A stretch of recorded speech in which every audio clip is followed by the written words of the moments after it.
Through the Noise with your host, Ernesto Glucksmann. Okay.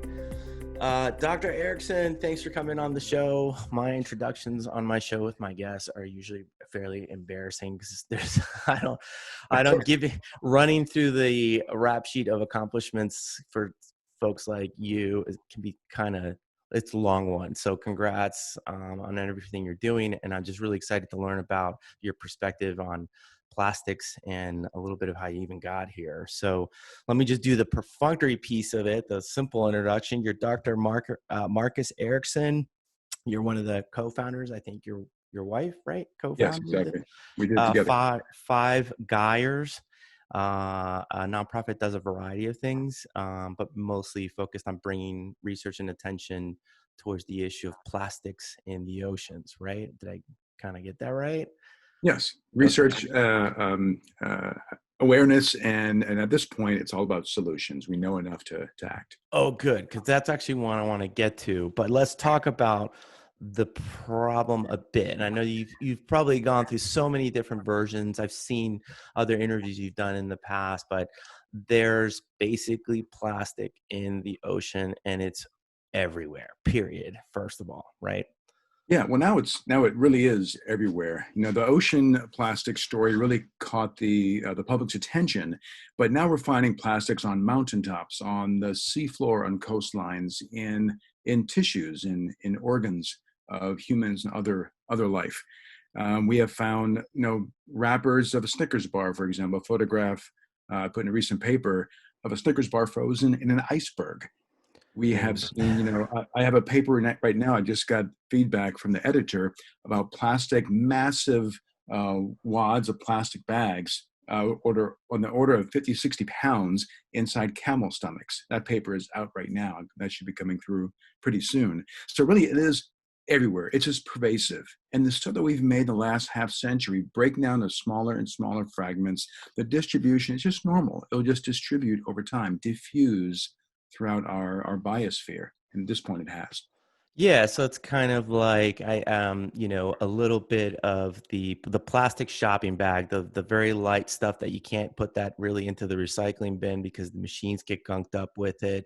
Every so often with enough shoppers running around, some of that gets into the air, goes into a stream or whatever, and the stuff just doesn't break down, right? And Well, it breaks apart, and okay. it can break down into smaller and smaller pieces. So a polymer, what plastic is a link of a bunch of monomers. And under UV light, ultraviolet light, or chemical degradation, mechanical degradation, these things begin to break apart into smaller pieces, but they really remain these large, long, undigestible, non-nutritive, not biodegradable little fragments of these things that we invented that are now, well, like I said, they really are everywhere. It's not just that plastic bag. There really is a much bigger systemic sort of failure in the way we manage plastic waste. Is that there's no restriction for what you make. You can make a plastic bag, make a styrofoam cup. You can make plastic car bumpers and airplane parts and tons of fishing gear in the last 50 years shifted to be all plastic. So, but without any kind of responsibility for the end game of all that stuff. And the sort of fallback has been, you and I as taxpayers in our cities have to pay to deal with it. And everyone either buries it, they burn it, or they kick it downstream, literally push it downstream for the next community, the next island to have to deal with. So that's a systemic failure, and it's coming back around. So we can talk problem as much as you like. I can get that out in the open first, and then dive into solutions, because there's really exciting stuff happening these days. Yeah, I definitely don't. I guess I don't want to spend as much time in the problem side because I kind of got that. Actually, I had Tony. I'm going to butcher his last name. Tony Radowski. I got it right on the episode when I interviewed him, and it wasn't that long ago, maybe a couple of months ago. And he's the president and CEO of the Plastics Industry Association. And they've come around to recognizing that it's a problem. It's a problem for them. It's a problem across the board. But in the devil's in the details of what to do about it. And a lot for them has been, we have a problem with its disposal, its processing. And one of the interesting comments that he had, and I bring him up because it drew my attention. They had a sustainability effort around the industry. They've come around that they have to do something about it. But his main statement was, they're definitely on their heels, which means they're feeling the pressure of the work that folks like you have been doing to bring up the issue that there's, what's irresponsible is we're not very good at dealing with the output of the use of the products, whatever that may be. I mean, there's wonderful characteristics of plastic. It's light, it's moldable, it get all kinds of things we know we can make, but the problem hasn't been in calculating into the design process.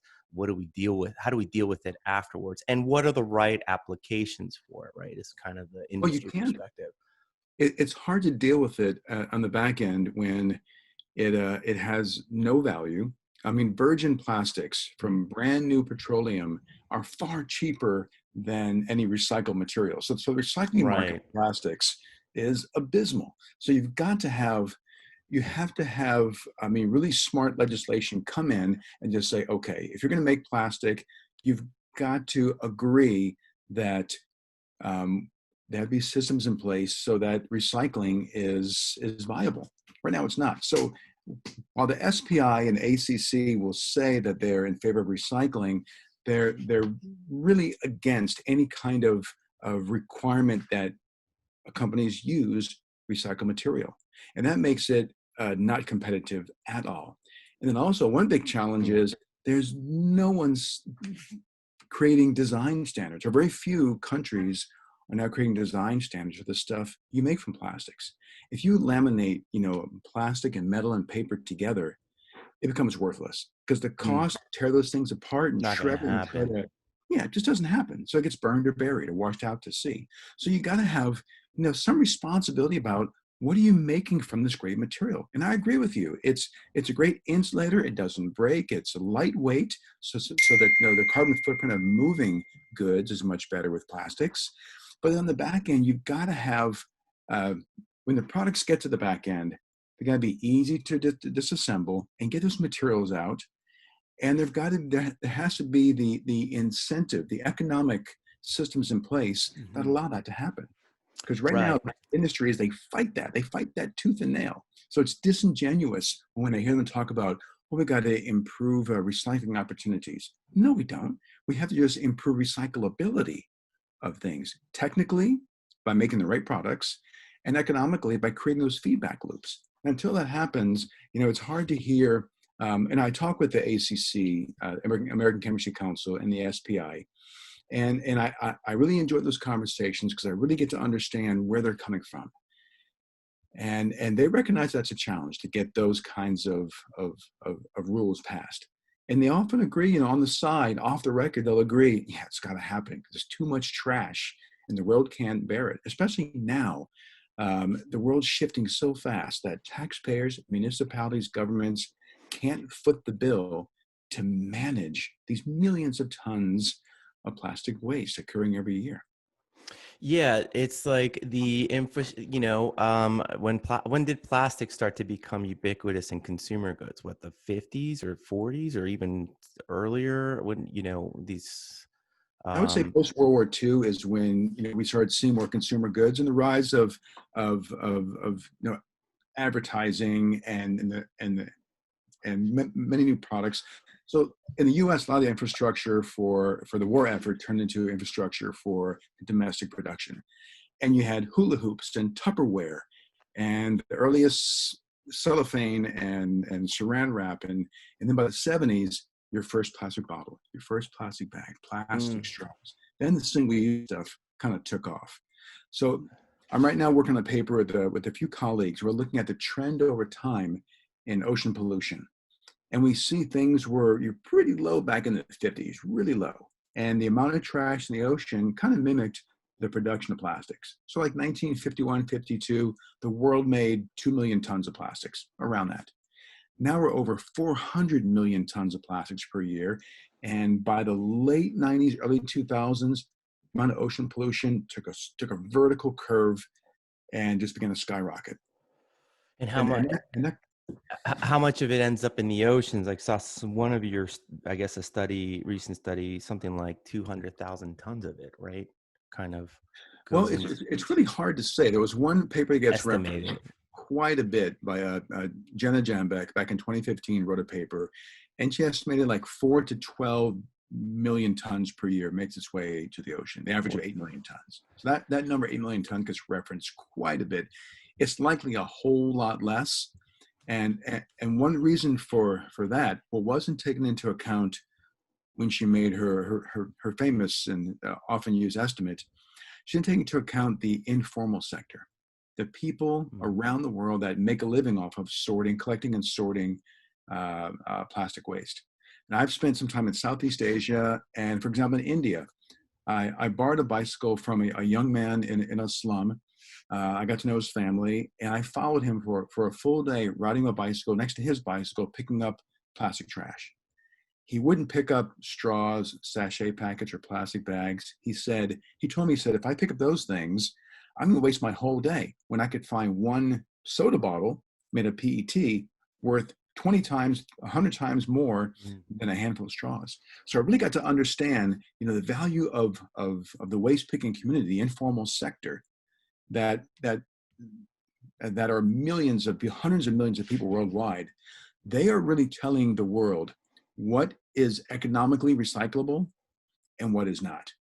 If we listen to the waste pickers in the world, they would say, okay, here are some products, just by the sheer material value of the PET in a soda bottle, that is enough incentive. It has a market value. But all the straws, the sachet packets, sachet is a small little package, as you know, with often aluminum and paper or plastics, completely worthless. So if you walk on the beach in Indonesia or Philippines, you'll see tons of thin film packaging and diapers and straws and things that have zero value. If it's on the beach, it's going to get washed away into the ocean, and that's the stuff. Yeah. But you're not going to see soda bottles. You won't see big plastic items. You won't see a single aluminum can, for sure. So I really think, as we look at the amount of trash leaving our land into the ocean, it's important to look at what it is and what it's not. And what it's not, those are the design successes.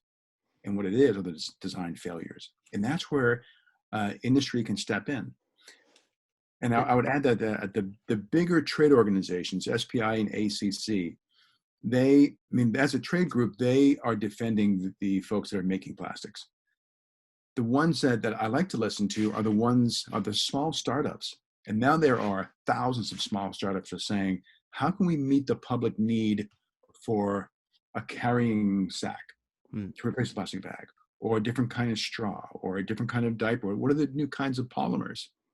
We were in Indonesia, and we had there was this one plastics event. It became a huge event at a hotel, and there were probably 24 small local companies that were trying to replace the plastic usage, because Indonesia recognizes plastic is a huge problem. So one company was making cups out of seaweed. We were drinking out of these cups, and then at the end, the guy just takes a bite out of it. And he showed the degradation rate. It degrades like seaweed would do in your backyard. But you can harvest it and make this cup. And that's what you want. If it's a single-use product, you want it to degrade within some time frame within that use. That's the ideal product. You don't want to make it out of a plastic polymer that doesn't degrade maybe ever, because that's the problem. You're using it once and then somehow throwing it and making it somebody else's problem to deal with it. And it kind of dovetails in that one picture that was a cover, an ad in the Lifetime magazine that I saw in a 1955 picture of celebrating the amount of time that would be saved from the single. Oh, you got it right there. Awesome. It's my backpack. It's Life magazine. It's astounding. It's an amazing picture. It's an amazing picture given what we know now, what they were advertising or celebrating. It's it's kind of gut wrenching, but it's basically like, oh, little did they know back then what this really meant. What it was So really here's the going to, article. there it is. I'm going to screen capture this. This is the There's the actual ad. one. There's the ad. It's like, look at Yeah. all this. We could just throw it away. No worries. It'll be fine. You'll save 10 hours or 1 hour, whatever it is, washing dishes. I'll tell you, it's 40 hours. It says the first sentence is the objects flying through the air in this picture would take 40 hours to clean, except that no housewife need bother. They're all meant to be thrown away after use. It's such a sign of the times. You need to frame that. I would put that in. I would frame that and keep that as like the reminder of like where we were coming from with this notion, and probably just out of incredible, naive presumption that this stuff would, it'll just be fine. It'll be fine. It'll be in the landfill. We'll be okay. We'll figure. It's not something to think about. And it's basically the environmental costs were never put into the product development process of it, right? If you think back then, the 50s, there really wasn't this globalization of the distribution of and the sale economics of selling goods overseas. Globalization wasn't in people's minds back in the 50s. It was just beginning to emerge.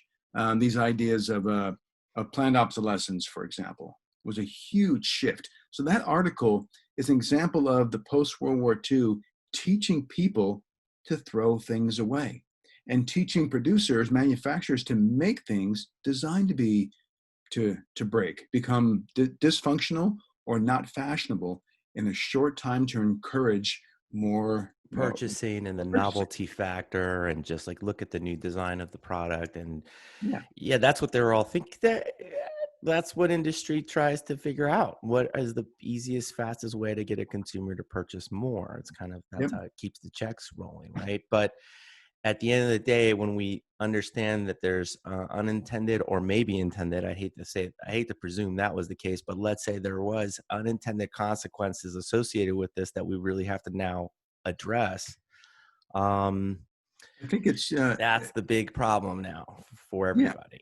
Since the 50s, 60s, 70s, there was no idea that there would be this ocean plastic problem. And then when it really rose its ugly head in the 1990s and early 2000s, it was like, whoa, we have contaminated the entire planet with plastics. The response, it could have gone two ways. Like, okay, let's deal with these negative externalities that we didn't anticipate. Dr. Eriksen, can we just jump into like just a slight different spot? Food packaging. It's kind of hard to sometimes just go into more solutions without understanding some of the problems. So before we get into food packaging, this is where I want to touch on. One of the things you've mentioned in the past, and it sounds like this is the new metaphor, is about plastic smog. That really it's not about certain things sort of floating in a field that kind of clumps together in the ocean. It doesn't really work that way. It's more like it's everywhere in the ocean. Fish bite off pieces of the plastics that are floating in there. They ingest it. Other fish eat that fish. That stuff gets digested and stays in the bigger fish. And somehow much of that then contaminates and gets into our own food supply. In other words, we have plastic particulates in our own bodies just from having consumed fish that have this type of stuff. And so the new analogy is the smog concept. Can you maybe elaborate a little bit about that? Having sailed around the world surveying microplastics in the 5 subtropical gyres, and now looking at in the Arctic, the Antarctic, equatorial regions, lakes and rivers, the Great Lakes, for example, we are finding abundant small particles. When we count particles, they're almost always under 5 millimeters in the microplastic range. And we estimate them in the oceans by the trillions. And we thought, what's a good analogy for this? Because they accumulate in the subtropical gyres. The gyres are these circular currents that sort of circle around. Like in the ocean. They are surface currents driven by wind. So the northern hemisphere has 2, North Atlantic, North Pacific, southern hemisphere, South Atlantic, South Pacific, Indian Ocean. And these swirling masses, we get accumulating microplastics, and they're there temporarily. I mean, they begin to sink, they get pushed onto a beach, on an island, so they're being exported, but they're forming really in these gyres. So if you think of some of the earlier metaphors, what caught the public's attention were these fictional, mythical islands. They don't exist. There is no accumulation of dense, large items of trash. If there were, we would go get it. Like, no problem. We can dig a it. ship, put some nets, collect it, and we're good. But it's not like that. I would argue that disingenuously, some organizations have capitalized on the public misinformation and push these big cleanup contraptions. And I still get them once a month. Someone will say, hey, I've got this idea for a boat with a big giant arm can scoop up this island. Yeah, you can't scoop up the tiny little particulates though.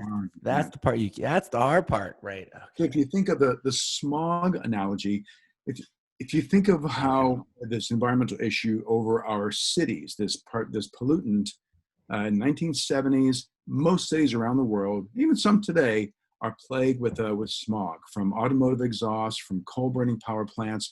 I'm here in Los Angeles, where I live today in California, and we had a big smog issue in the 70s as well. But and that smog issue, it was just like microplastics. It was trillions of small particles, each carried this burden of toxicity, and they were just abundant over the cities. So it made sense. It's a similar analogy to what's in the oceans in terms of microplastics, and a similar analogy in terms of how you're going to solve the problem. We realize that, okay, you're not going to put a vacuum cleaner on a skyscraper to suck up the smog. That doesn't make sense. That's been proposed. But what really worked here and around the world are just emissions controls, a preventative strategy. So put catalytic converters on cars, scrubbers on smokestacks, and the skies begin to clear up. In the oceans, the exact same thing. You can imagine rivers are like those horizontal smokestacks pumping microplastics in the oceans. And all the trash that's in the oceans is fragmenting into smaller and smaller and smaller pieces, becomes that smog. It's going to take a preventative strategy. And that's why, when people ask me if I'm optimistic, I have to say, I meet so many companies and there are examples of governments who are taking that proactive, preventative step. So we've got to get a handle on what we're making, how we're using it, and how we plan to get it back. And that's where I'm seeing innovative materials, innovative systems for packaging. You mentioned packaging earlier. There are some amazing ways of delivering goods. The goal is to move goods to people and keep them fresh, a long shelf life, and protect them from water damage, from sunlight and so forth, and during transportation. There are novel materials that can do that. There's a company I was talking to yesterday. It's one of 4 companies making PHA, polyhydroxyl alkanoate. It's a compound that microbes will make in order to store energy. And they store PHA in their cell walls. You can extract that and make a plastic out of it. If it's lost in the environment, it breaks apart. And I have studied this. I took a PHA beach toy that a new company made, Zoe B Organics, made this toy. I put it under a fishing dock for 2 years, and it was gone. A really thick beach toy. So PHA as a thin film, like for a diaper, a sachet, would be the perfect material.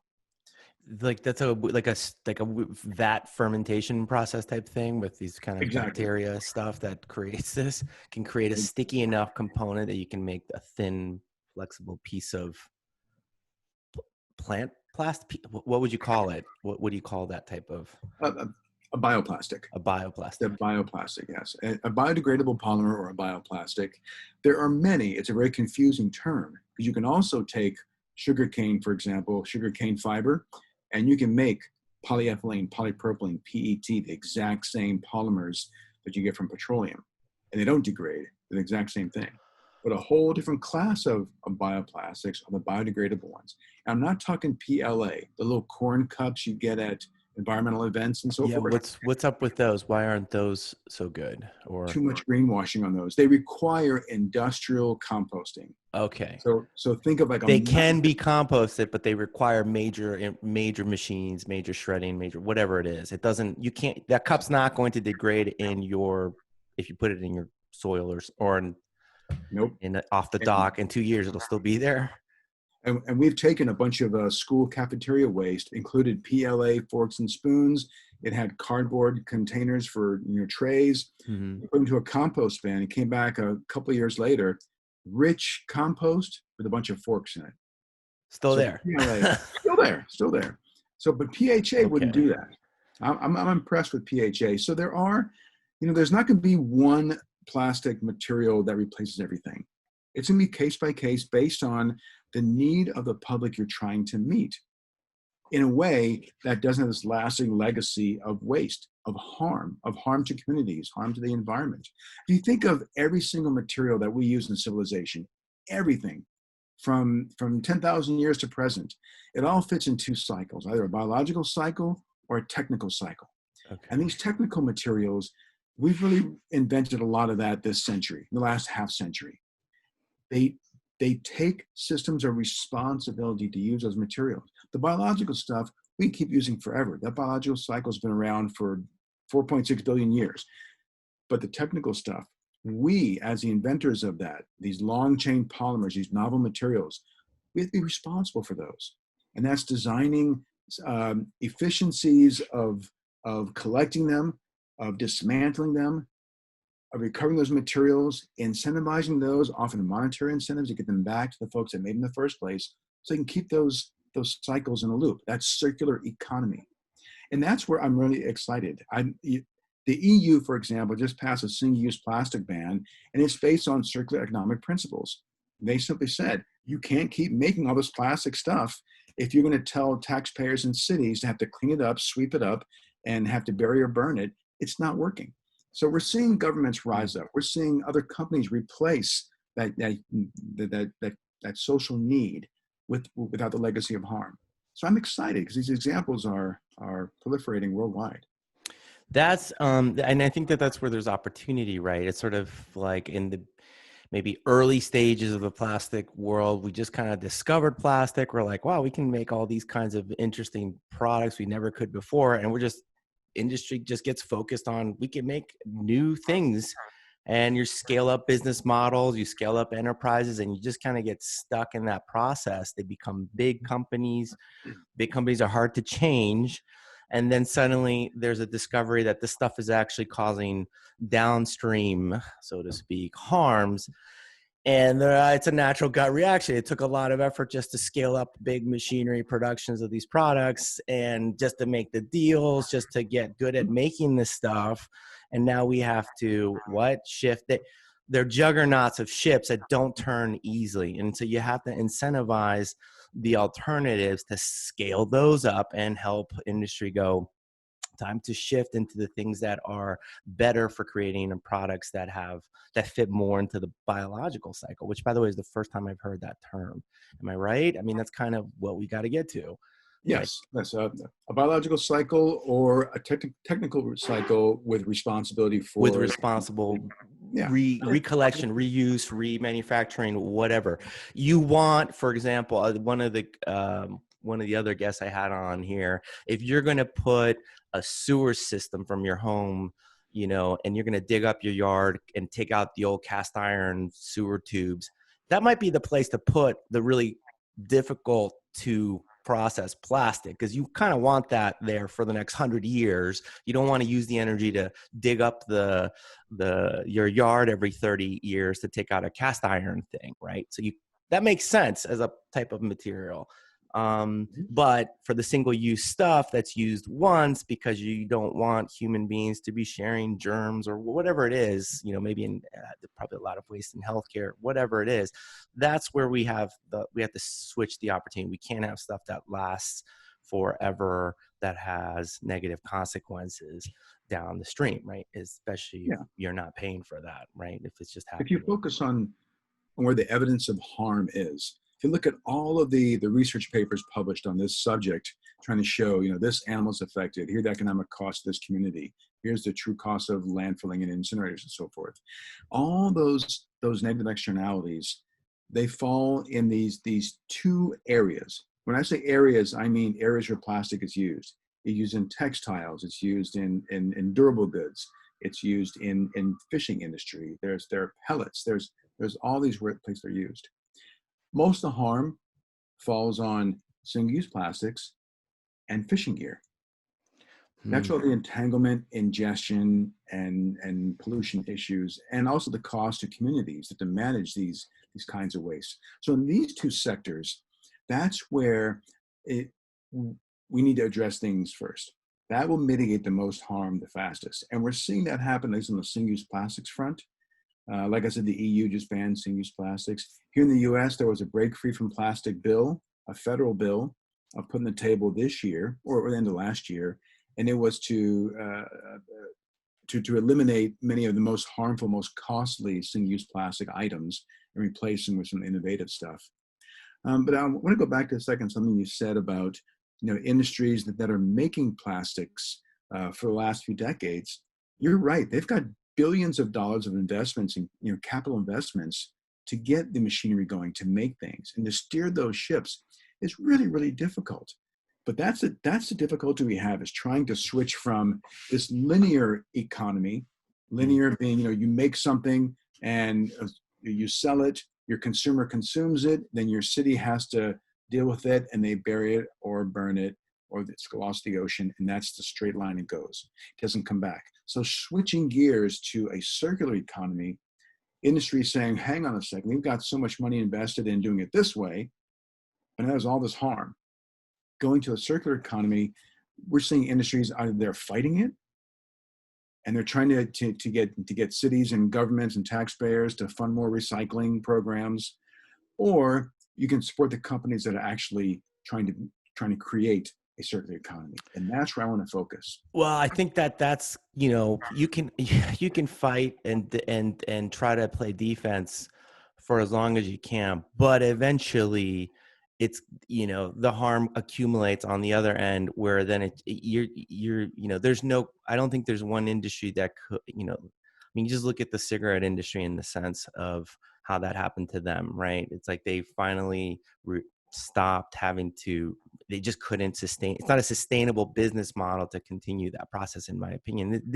We're in the same trajectory, and I don't think it's even, you don't have to explain it to people all that much that it's a huge problem. I think what we are in this stage is there's a recognition that there is a huge problem, but there's a despair growing around the idea that we can't do anything about it. And I've always thought, I go back to the things, human problems have human solutions, because we made the problem. So we should be delighted by that, because it means we can actually address or mitigate or solve the problem, right? It'd be a lot scarier if just simply plastics were rising out of the oceans and no one knew where it came from because no one used plastics. That would be a very different problem to get to, right? Some kind of alien force doing it. I don't know. But so let's talk about that, the innovation piece of it more on the circular economy. What else do you have let me give you a scenario, hypothetical, because you have these conversations with the plastics industry. They're all, stuck in paying their bills and moving their things forward. What do you like to highlight to them as opportunities that they're not seeing maybe immediately, but they certainly have access to capital and certainly have access to shifting some of their workforce products? And I would presume even the smallest amount, as you get into that direction, starts to have a down the line impact over time. And you got to prove new business models. New products have to be, you got to educate the customer, you got to educate buyers, procurement, distributors. You got to show them this is the better way. That takes time. And so you're not going to get an immediate rush. It's a gradual change that has to happen if you want to get buy-in, if you really want, in my opinion, to switch the business models. So what do you lean on when you start talking to those guys? Like, I don't know if they hire you as a consultant. I think they should. Well, what do you think are the bright spots for them to go into? Well, we have had these conversations. There are a couple organizations I work with that are sort of arbitrators, and we had a chance to bring industry and NGOs to the table. And I can't mention the names of the organizations, the companies, but it's been industry and environmental organizations, social justice organizations, in a closed door space, talking about how do we shift the needle from the economies that are rooted in extraction of raw materials and making products that are sold around the world, or making raw materials, plastic pellets, for example, used around the world. How do you switch those economic models to be one of where they can have a viable business by keeping those molecules in circulation and create the economic systems that create that circularity? But those business models, they're still being tested. There are a few companies. There's one called Repack that's making a reusable UPS or FedEx mailer. There's another company called Vessel that has one reusable cup that restaurants and coffee shops throughout an entire city buy into, and that becomes a standard cup that gets used and reused everywhere. Recup is another example of a reuse economy around cups. So, and then you have metal straws, you have reusable bags.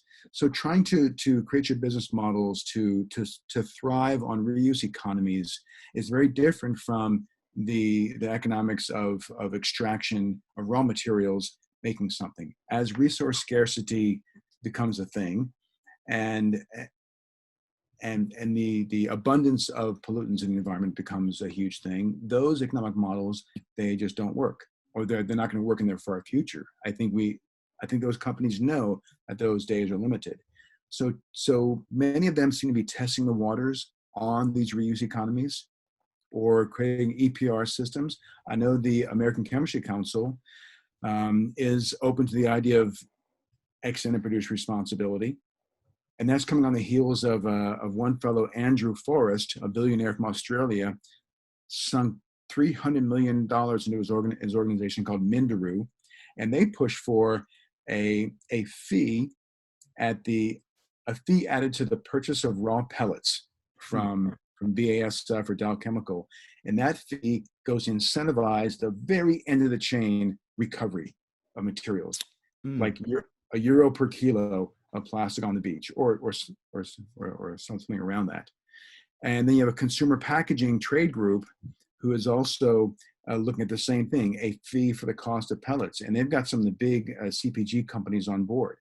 So I think industry is seeing that the extractive linear economic model is not in the future. And it's not in their best interest. I mean, because they do have to live on the same planet as everybody else, right? Yes. And as the problem becomes bigger, if it goes unaddressed, then the more punitive the regulations are likely to become in the future.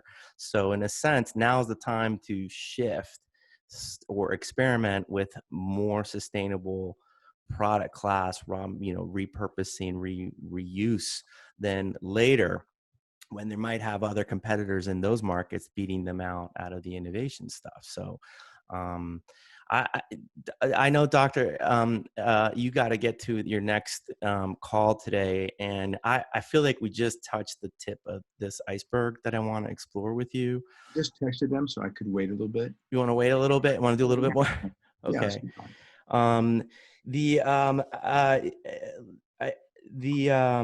One of the areas I wanted to ask, better alternatives now. Is there like a categorization? Like, have you guys helped map out what some alternatives might, like, are you as a group or you or somebody else looking at, okay, if you're using this type of plastic for this type of product class, the technology most promising that's coming around the bend, it could be this? We haven't done that yet per product, okay. But I work with some biomaterial companies like Danimer Scientific, Full Cycle Bioplastics, Mango Materials, New Light Technologies. These are all making PHA, what I mentioned earlier. So instead of looking at specific products and their replacements, looking at some of the technologies that can be applied to those products that are biodegradable, that fit that biological cycle. And actually with PHA, we're proposing a study working with these companies to say, what is the right material? Right product. Is a fork or a spoon too thick? Is 2 years of degrading the environment too long? I'm convinced that thin film packaging is where these materials are going to fit. As far as forks and knives, it might be having, to answer your question, we have, like, thinking of schools, how schools use materials, forks and knives. I know here in Los Angeles, they go through millions a day. There are a million kids in school in Los Angeles, not this moment in the pandemic, but they typically are consuming, forks and sporks and knives and all these things every day. So the alternative we've talked about, and I think folks are interested, is what if you got a local A-rated restaurant? Here in LA, we rate our restaurants A, B, C, and D. An A-rated restaurant with a kitchen, washing dishes, to contract with them to wash the school's dishes. Because having every school have its own dishwashing station is very expensive. That's why schools got rid of them and went to throwaways. But now it's biting them, in the backside, because now they have all this waste. And you're seeing schools are changing across the country. I know there's a ton of shutdown kitchens now, given COVID situation, right? Yes. That could be repurposed for that. Huh. And if there's a truck, and the other part I thought of just occurred to me, if there's a truck going in to deliver the disposable materials to these schools, that truck, why couldn't that truck pick up the stuff that you could reuse to take back to get to divert into a kitchen, a local kitchen, or whatever, to do the cleaning? Like you're sort of bringing, there's a truck already going there for some of this stuff, for the food or for whatever. Why can't that truck also then bring back materials to be reused and cleaned, right? There's just a ton of possibilities there, I would say. In a radius around every school in the United States, there is a restaurant that has a dishwasher or dishwashing station. Why not contract with them? Give the school that business. Instead of buying throwaway styrofoam plates and throwaway sporks and throwaway little straws and things, why purchase those things when you could employ a local restaurant that all they do is, in their off hours, because in the wee hours of the night, they could be just washing the school's dishes, thousands of plates, thousands of forks, and bring them back by 6 a.m. in anticipating the breakfast and lunch of the school. So we've had these conversations, and they're being seriously considered. So that an example of a case by case where biomaterials might work with thin film packaging for sachets and diapers and other things, whereas for schools it might be returning to a reuse economy, seeing who in the community can help that service. And you're right, for each case by case is going to be different. I like this company Repack I mentioned, these reusable mailers. I think it's a fantastic way to move goods in reusable packaging. I wish Amazon could do that with their packaging. Yeah, well, hey, they should. I would pay another extra $1 or $2 if I could just get that check mark as like offsetting the packaging. By the way, I'm exhausted of having to chop up cardboard every time I need to order something from there. Like, why can't the cardboard be picked up by them, or a box or something? There's just something doesn't quite add up in that process right now. Imagine if you had a large Amazon box, the biggest one you get, in a month or 2 months of purchases. In that box, you put every other box or little plastic bubble wrap bag in that box, and you pay an extra $1 for a processing fee, a mailing label, send it back, slap it on there, and they take it back, and they deal with it. There's something there for that to happen. And, there's only one guy to have to convince about that, right? So there's Exactly. a whole point of contact to have a discussion with. I think every example has a solution like this. And there are lots of companies stepping up to the plate. They're finding ways. Like one thing that we're seeing here in Los Angeles, this is really fascinating, is here in Los Angeles, they made it legal for me as a resident to grow food, to sell to a farmer's market, so they can sell to the public. We're seeing food security, and especially in the pandemic, food security is a hot button item around the country. People are just growing food. You can't buy seeds online. There's long lines. Everybody's got their COVID garden going. So imagine, like here in Los Angeles, the city's making it easier for people to grow food and share food and sell food. There's a 1 acre farm on a middle school campus in Watts that I volunteer in. And it's right in the middle of what was or still is a food desert. And the idea is, if you can keep the production, these local economies shifting to, instead of getting your apples from Chile or wherever else in the world, as local as you can, a short radius around you to get your basic needs met. Imagine with food, you can eliminate food deserts. You create networks where you know your neighbor, you know where your food comes from, and the quality can be better, and it's packaging free. minimal packaging. And whatever plastic is used, it might be the reusable crates that move goods from your home to a farmer's market to a store. So, and actually, I had this conversation with some folks at the American Chemistry Council, and they're like, "Well, you're still using plastic, but it's reusable for that local infrastructure." That makes sense. We won't see, plastic bags blowing across the desert, or these long food miles, carbon footprint to get goods around the country. So it's these kinds of shifts I think are happening fast. Reduce the weight, and for the stuff that you still gotta ship, you could still use the plastic gallon jug or something, that because there's just going to be things that you got to go scale and reduce the weight, and there are characteristics of plastic that's why plastics is overtaking glass or other things. So there's just, we got to kind of, it just sounds like you got to tack against this problem in a variety of ways, and it lifts the pressure off having to just use the nastiest stuff, the stuff that doesn't degrade, that slips into the ocean from miscare or whatever. And lo and behold, just listening to you talk and my brain's going. I know, granted, I love startup innovations and businesses. So in the end, I just see like all kinds of markets to be opened and market share to gain. So let's stop wasting time fighting the inevitable and look at where these opportunities are coming. They're coming down the pike. It's going to happen. So yes, maybe get into that game. I think a lot about what are the changes happening to our country and civilization in the near horizon. Like I've seen it in my lifetime. I turned 53 last week. When 53? I was a kid, you don't look 53 to me, but okay. So good. But when I was a kid, global population was around 4 billion. And now we're pushing twice that.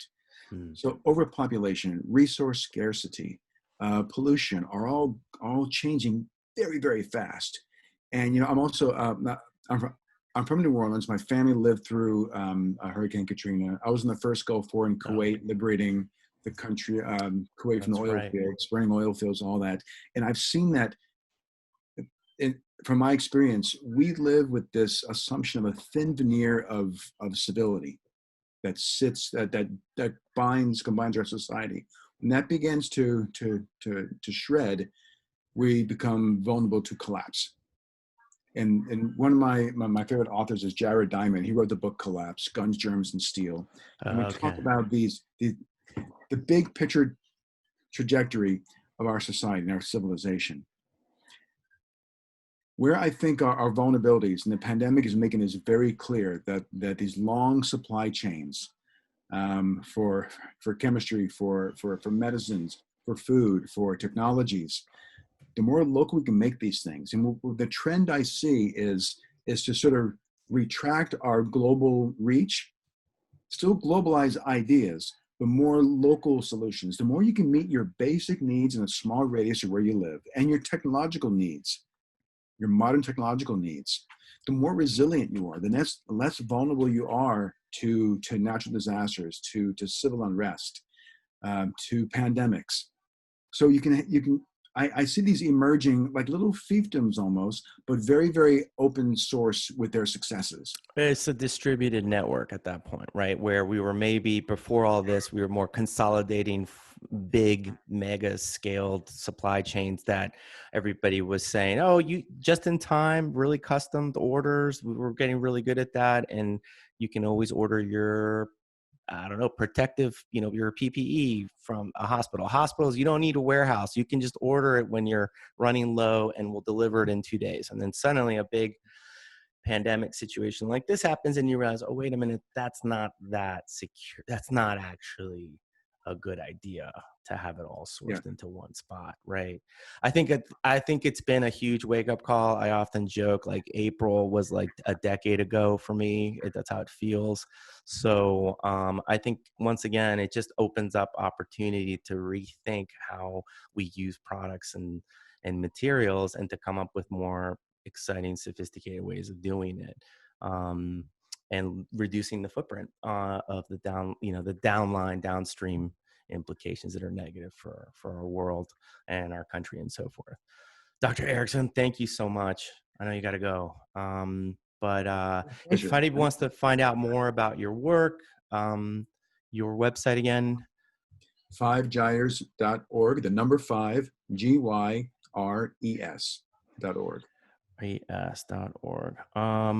Please, Dr. Eriksen, let's do this again. I'd like to follow up with you, and maybe we can dive into another one of the areas you're most excited about. This has been great, so thank you so much, and I continue doing what you're doing. This is, this is where the future is going to be. So thank you. Thank you. My pleasure. All right. For more episodes of Through the Noise, go to throughthenoise.us.